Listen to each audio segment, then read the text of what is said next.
As a marketing consultant, I live in a quiet suburban neighborhood outside Boston. Our four-bedroom house, surrounded by white picket fences, is a sanctuary for our family. My husband David, a senior executive at an IT company earning over $250,000 a year, is dedicated to his work yet always puts family first.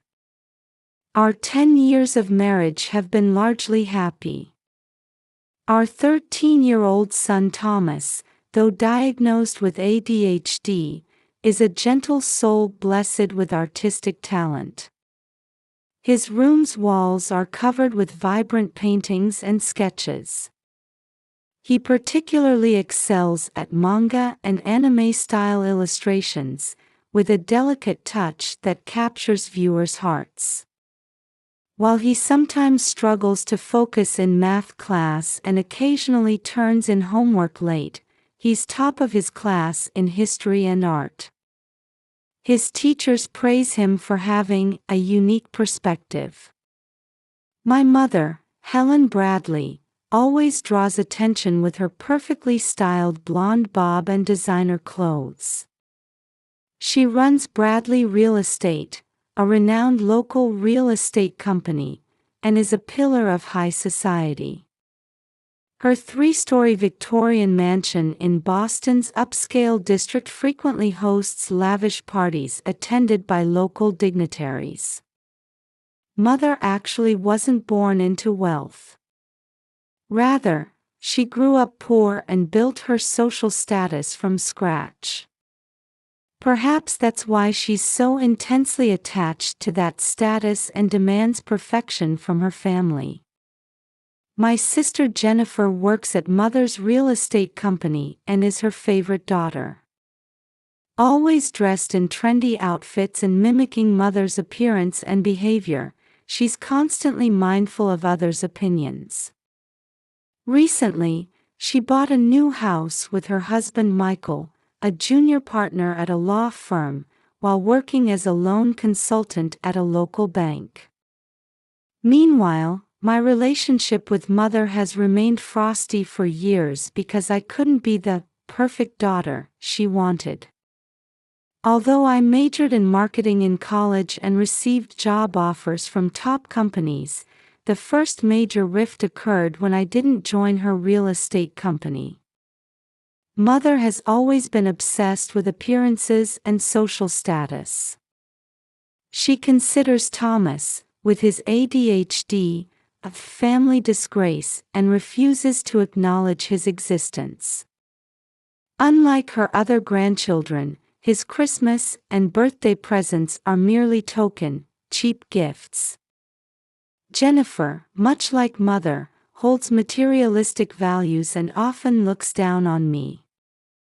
David, my husband, strongly disapproves of Mother and Jennifer's attitude. He sometimes shows his anger, saying, "No one has the right to hurt you and Thomas." But I want to avoid completely cutting ties with them. After all, they're still family. Recently, I became pregnant with our second child but miscarried in the third month. While crying alone in the hospital bed, I called Mother, longing for some comforting words. Instead, she coldly replied, "At your age, it's impossible. Besides, you might have another child like Thomas, it's nature's way."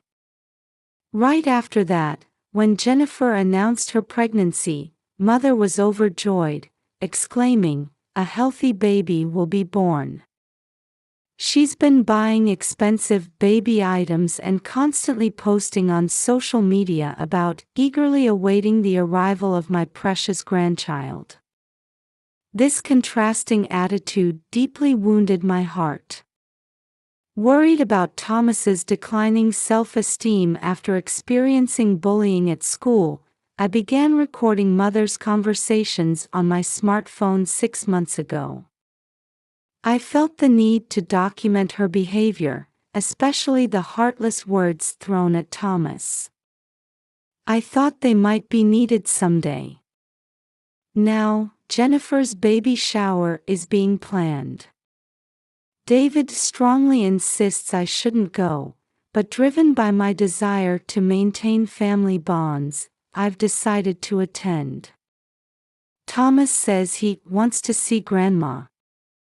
I don't want to deny his pure feelings. I spent a week making a handmade baby blanket for my sister, carefully stitching each stitch with wishes for the baby's happiness into the soft pastel pink fabric.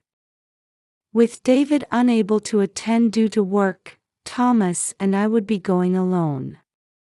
When we arrived at Mother's mansion, many cars were already lined up. The three-story Victorian building welcomed us with its usual majestic presence. The meticulously maintained gardens showcased seasonal flowers in full bloom, with a fountain trickling crystal-clear water. As we walked along the stone path to the entrance, Thomas held my hand. "Mom, I'm nervous," he said. I smiled gently at him. "It's okay. I'm right here with you." Opening the grand double doors, we were enveloped by sweet fragrances and elegant music. The entrance hall was adorned with pink and gold balloons, and a gold banner reading, "Welcome Baby Girl," sparkled above. Staff from a high-end catering company efficiently carried trays of champagne and hors d'oeuvres. About 50 guests were already enjoying the party: Mother's social circle friends, relatives, Jennifer's colleagues and friends. Everyone was dressed in designer brands, wearing perfect makeup and bright smiles as they chatted. Among them was Dr. Johnson, known as a prominent physician at Boston Children's Hospital. Mother had likely invited him intentionally to showcase her medical connections. When we arrived, Mother approached with a perfect smile, wearing a new Gucci dress and a Tiffany necklace. "I thought you might be late," she said, her words tinged with subtle sarcasm. Jennifer, radiant in her maternity dress, was surrounded by friends. When she noticed me, she gave me a perfunctory hug but completely ignored Thomas. Her "thanks for coming, sis" felt superficial. The venue's decorations reflected Mother's taste, absolutely magnificent. Soft light poured from chandeliers, and pink roses were beautifully arranged on tables. The catering was top-notch, with chefs even performing live cooking demonstrations. I tried to engage with other guests, but Mother's friends clearly kept their distance.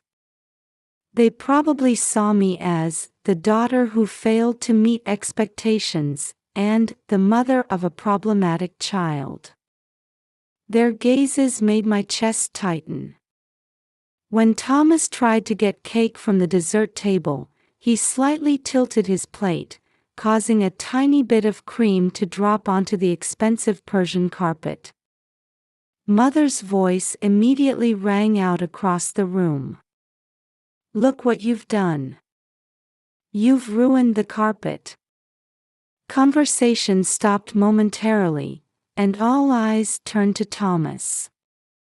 His face turned bright red, and his hands began to shake. "I'm sorry." Thomas's small voice trembled. I immediately rushed to my son's side and hugged his shoulders. "It's okay, accidents happen to everyone." But Mother looked down at us coldly and said, "This shows poor upbringing. Martha, this is the result of your parenting methods." The atmosphere in the room froze. Some guests awkwardly averted their eyes, while others shot curious glances. When it was time for gift-giving, I presented the handmade baby blanket. But Mother frowned at the sight of it. You should have bought a branded item instead of this cheap thing. Only the finest suits Jennifer's baby. She announced this loudly, as if declaring it to the entire room. Several guests snickered. Then came the worst moment. During the toast, Mother took the microphone and stood up with a broad smile. As champagne glasses elegantly reflected light, her voice rang out. Today is a special day. We're celebrating Jennifer's baby. A pause. And Martha's miscarriage. Thankfully, we don't need any more trash in this family. I thought my heart had stopped. The room erupted in laughter, with even Jennifer covering her mouth to hide her giggles. My vision blurred at the sight. And then, my most dreaded moment arrived. Thomas squeezed my hand and asked in a trembling voice, "Mom, am I trash too?" Large tears rolled down my son's cheeks as his whole body began to shake with sobs. I squeezed his hand back and took a deep breath. As I felt my blood rushing backward through my body, I slowly looked around the room. People laughing.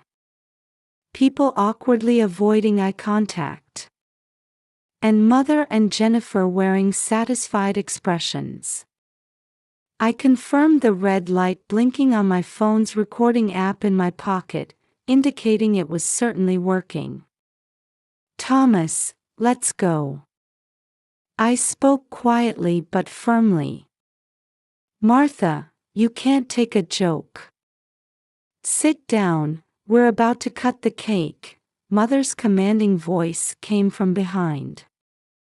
"Mother, this isn't a joke. You just hurt my son.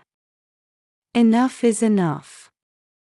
The guests fell silent, tension filling the air. No one could stop us as we left. I heard Jennifer shout, "You're being dramatic," but didn't look back. After we left, I heard Mother's voice, "She's always like this. Wants to be the star of her own drama." And again, the laughter began. We walked straight to the exit without meeting anyone's eyes. The balloons and banner at the entrance seemed to mock us as they swayed elegantly. In the car, Thomas was still shaking. I pulled over to the side of the road and held my son tightly. "You are my treasure, the most precious thing in this world." As I stroked Thomas's back, warm tears rolled down my cheeks. Every time his shoulders trembled, my heart felt like it was being torn apart. "But Grandma is wrong. Listen, Thomas. You have wonderful talent. Your teachers praise your artwork, don't they? Having ADHD doesn't diminish your value one bit. In fact, it might be what gives you your unique perspective and creativity." My son's blue eyes looked at me, brimming with tears. "Really? Really? I'm proud of you. So is Dad. Our love can't be destroyed by anyone." When we got home, I first made Thomas his favorite hot chocolate, topped generously with marshmallows and whipped cream. Then I put on his favorite movie, Howl's Moving Castle. As the gentle colors of the animation began to spread across the screen, we heard the front door open. David had come home earlier than planned. What happened? One look at us, and my husband knew something serious had occurred. Silently, I took out my smartphone and played the recording. Mother's cruel words echoed through our living room. David's expression hardened more and more as he listened. When the recording ended, he clenched his fists tightly. "I'm calling Helen right now. This is unacceptable." I gently placed my hand on my husband's trembling shoulder. "No, there's a more effective way." I opened the conversation data I had recorded over the past 6 months. All the heartless words Mother had thrown at us. Words calling Thomas a disgrace, criticizing my parenting, mocking my miscarriage. I began carefully editing them. "What are you planning to do? Let everyone know the truth." I edited the recordings to ensure Mother's words were clearly audible, particularly making sure the cruel words directed at a 13-year-old child could be heard distinctly.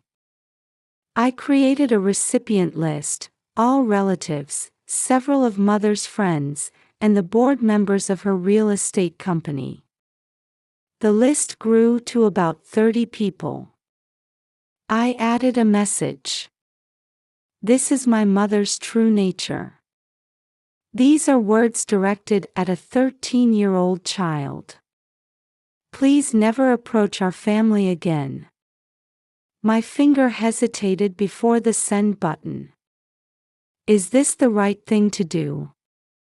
Wouldn't revenge lower me to Mother's level? At that moment, I caught sight of Thomas's back as he climbed the stairs, his shoulders slightly hunched, wounded. That sight strengthened my resolve. This isn't revenge. This is justice. I whispered this and pressed send. David embraced me from behind. "You did what needed to be done. To protect our son." Those words sank deep into my heart. Within minutes, the first responses began arriving. A call came from Mother's sister, my Aunt Catherine, who had long served as a high school principal and was deeply respected as an educator. "Helen, how could you? You're no longer my sister." Aunt Catherine apparently also called the baby shower venue, which was still ongoing. I later heard that her voice rang out as the room fell silent. And Dr. Johnson from Boston Children's Hospital, one of the invited guests, stood up and pointed out, "Such words towards a child constitute psychological abuse."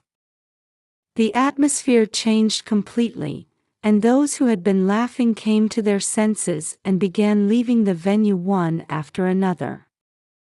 My sister's baby shower was completely ruined. Jennifer called in anger. "How could you do this? You've ruined my special day." From Mother, a furious message arrived, "You've humiliated me. I'll never forgive this."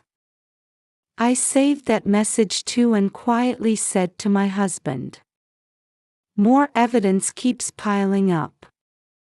From upstairs came the sound of Thomas drawing. He was probably trying to process today's events in his own way. I sighed deeply.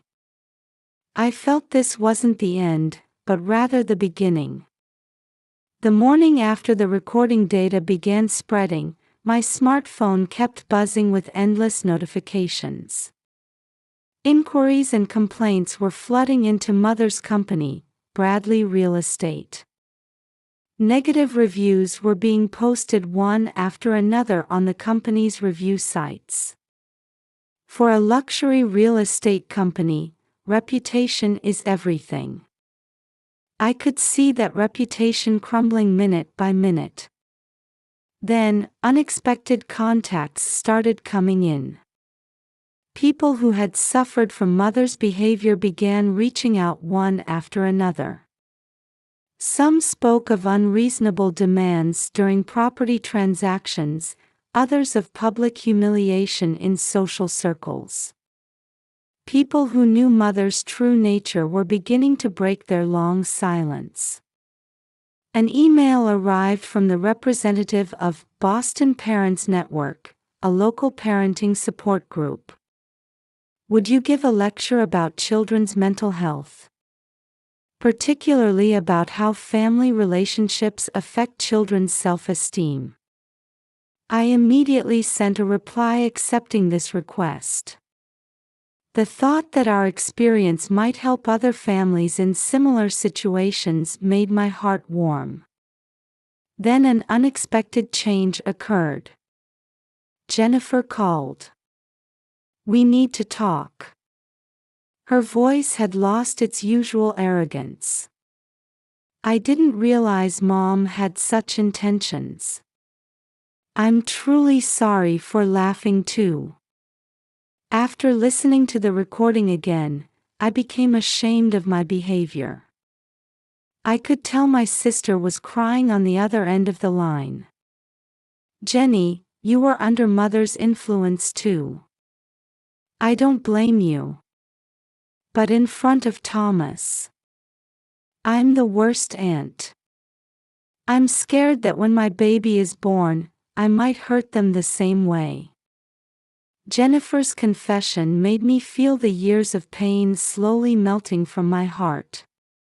Afterward, Jennifer began reassessing her relationship with Mother.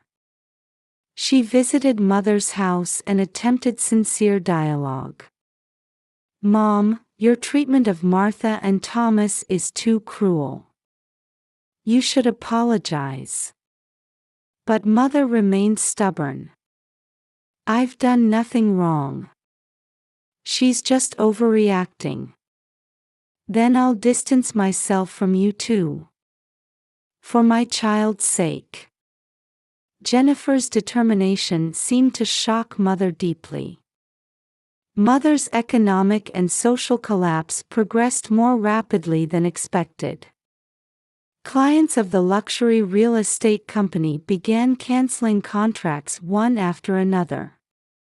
The Bradley Real Estate signs disappeared from Boston's streets one by one. The local charity organization, Boston Charity Foundation, returned Mother substantial donations. Her name was removed from the sponsor list. Longtime friends began distancing themselves one by one. Birthday party invitations were returned, and people openly avoided her at charity events. Particularly devastating was being denied renewal of her Boston Country Club membership. For Mother, who had been a member for over 40 years and served as a director, this must have been an unbearable humiliation. A shocking day arrived. One sunny Saturday afternoon, Mother suddenly appeared at our house. You've ruined my life. She began shouting in front of Thomas, who was playing in the garden. Her designer suit was disheveled, her usually perfect makeup smeared. No one in society will speak to me. Clients are breaking contracts one after another. Give me back my life. I responded calmly but firmly. You needed to feel the pain, just as you hurt Thomas. This isn't revenge, it's justice. David rushed out and stood between us and Mother. Don't ever come near us again, or I'll call the police. That night, news broke that Mother's real estate company was preparing for bankruptcy. I heard she had to give up her luxurious home and move to a smaller apartment. The empire she had built over 40 years collapsed in just a few weeks. However, an unexpected development awaited us. One rainy afternoon, a letter arrived. From Mother. With trembling hands, I opened the envelope and found a single sheet of paper. In Mother's characteristically meticulous handwriting, it read, I was wrong. I won't ask for forgiveness. I just want you to know that I'm proud of how strong a woman you've become. Like Thomas, I never had the courage to express my feelings honestly. I am truly sorry. As I read the letter, I realized I was crying without noticing. David embraced me from behind. What will you do? I need time. Outside the window, the rain continued falling. Like cleansing rain, perhaps our emotional wounds might heal someday. That night, Thomas drew a picture of me. It showed a mother and daughter sitting face to face, with a large rainbow between them. He titled it, "Someday." 2 years have passed. Thomas is now 15 and beginning to make his mark in the middle school art club. Last year, he won first prize in the city art competition with a piece themed Family Bonds. With the help of medication and counseling, he's also learned to manage his ADHD symptoms well. Mom, look. I finished a new drawing.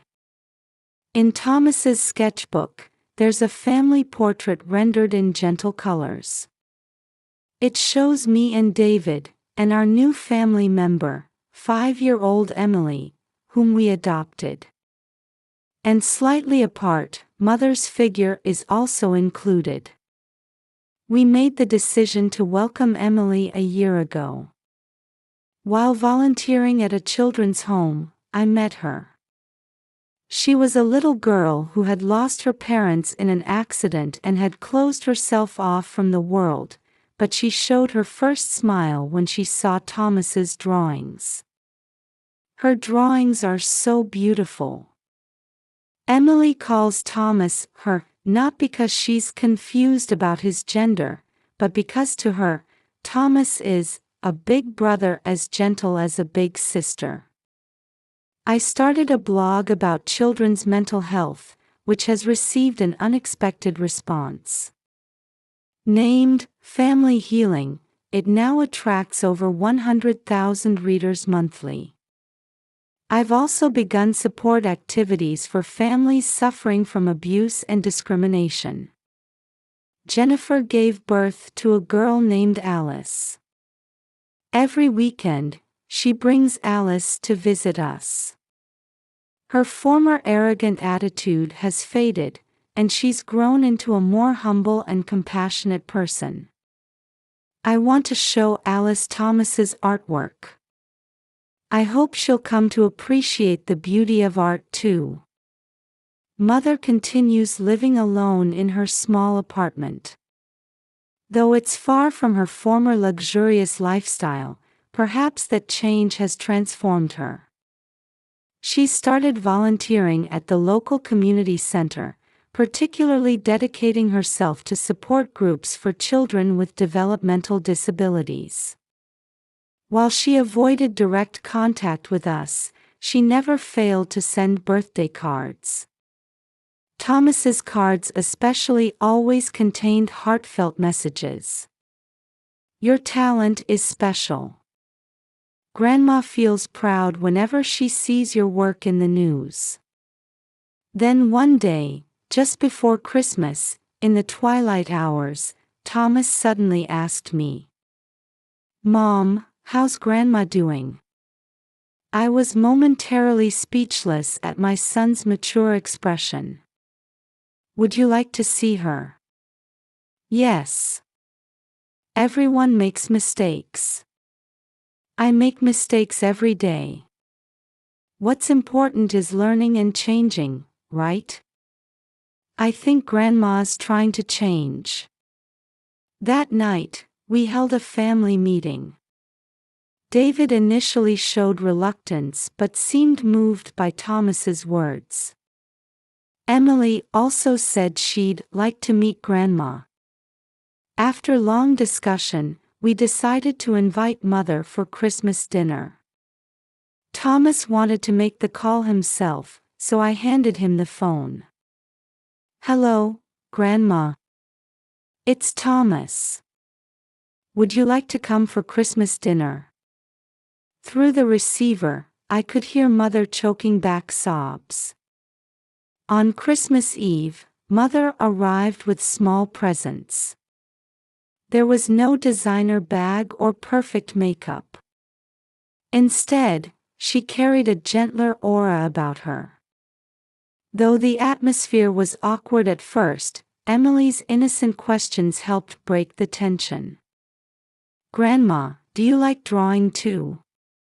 Mother, though slightly hesitant, smiled kindly. Yes, but I'm not as good as Thomas. During dinner, Mother intently studied Thomas's latest work. It's wonderful, you truly have talent. Your use of color is exceptional. There was no falsehood in those words. At the end of dinner, Mother approached Thomas. You are this family's treasure. Grandma was wrong. Can you forgive me? Though slightly hesitant, Thomas gently embraced her. Grandma, people really can change. Watching this scene, I quietly wiped away my tears. David held my hand. Complete forgiveness takes time. But we've taken a step toward building a new relationship, I said. Mother nodded deeply at my words. Please give me time. Let's move forward slowly but surely. We decided to take a family photo. Thomas set up the tripod and timer. Mother joined our family circle. Just before the shutter clicked, Emily shouted, "Everyone smile." The smiles at that moment weren't forced. A new form of family had truly been born. After taking the photo, snow began falling quietly outside. Like the pure white snow gently covering the scars of the past. I silently reflect. Sometimes the deepest wounds come from those closest to us. But by healing these wounds, we all grow. Not revenge, but true justice and healing are what move us forward. Preparations for welcoming the new year were progressing quietly but surely.